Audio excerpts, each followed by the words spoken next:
that has mysteriously stopped at noon, at 12 o'clock. Klaatu, Carpenter, has shut down all the electrical power on the planet Earth as a warning. There's a blackout for 30 minutes. This is a way for him to demonstrate his abilities and the power of the interplanetary group that he represents. The alien has neutralized all electrical power on Earth, except for hospitals and aircraft in flight. He, of course, wants to, he's concerned about the safety of the people. Now, the military manhunt, of course, now intensifies.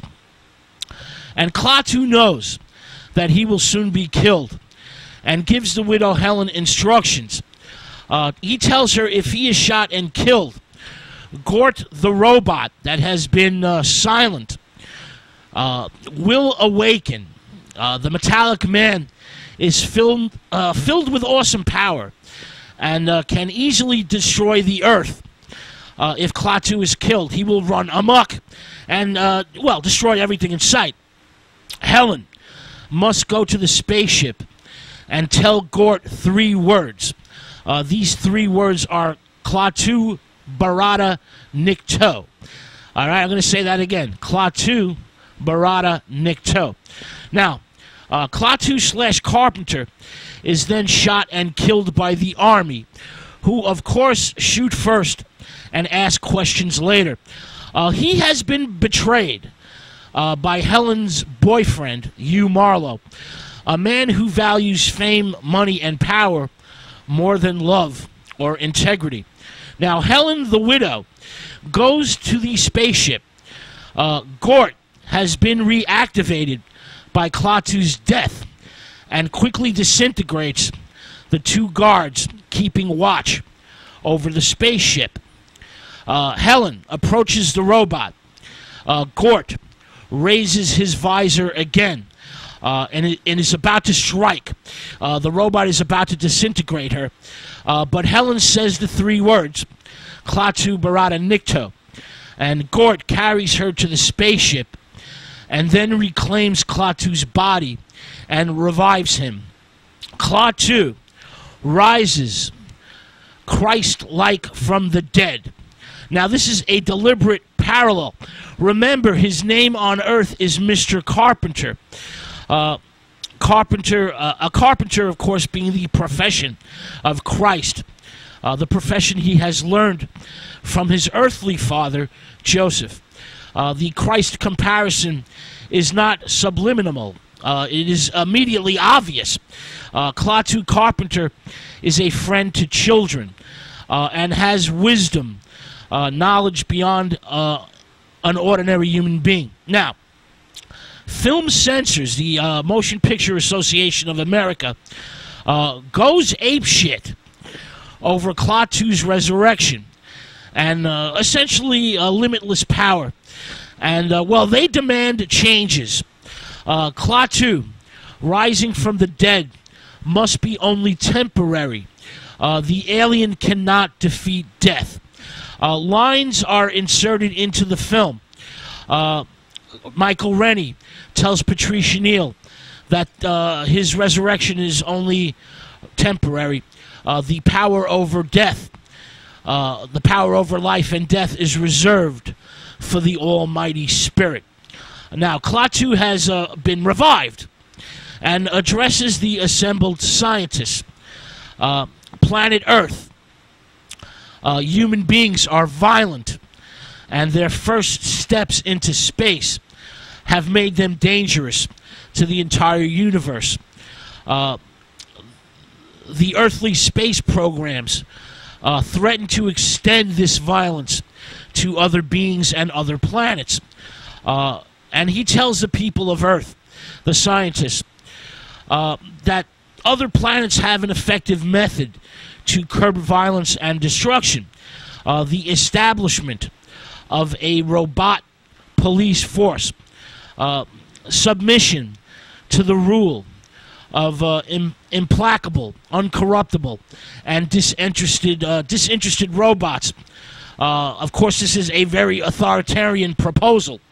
Earth must submit to this interplanetary robotic law, or the planet will be destroyed, reduced to a burnt-out cinder.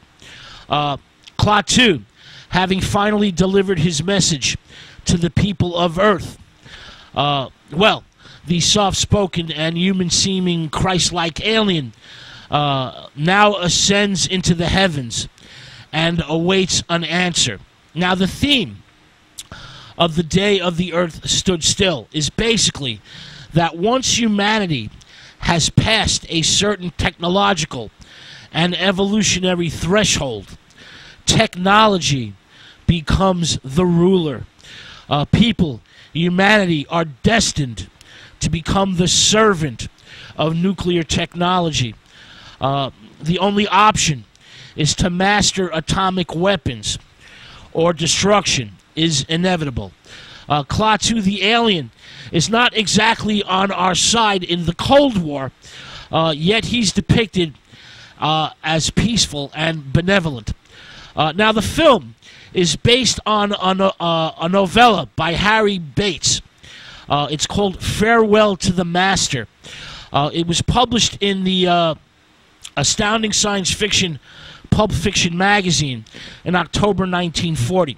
Now, the U.S. War Department was not too happy with the script to the day the Earth stood still and refused to participate in the film.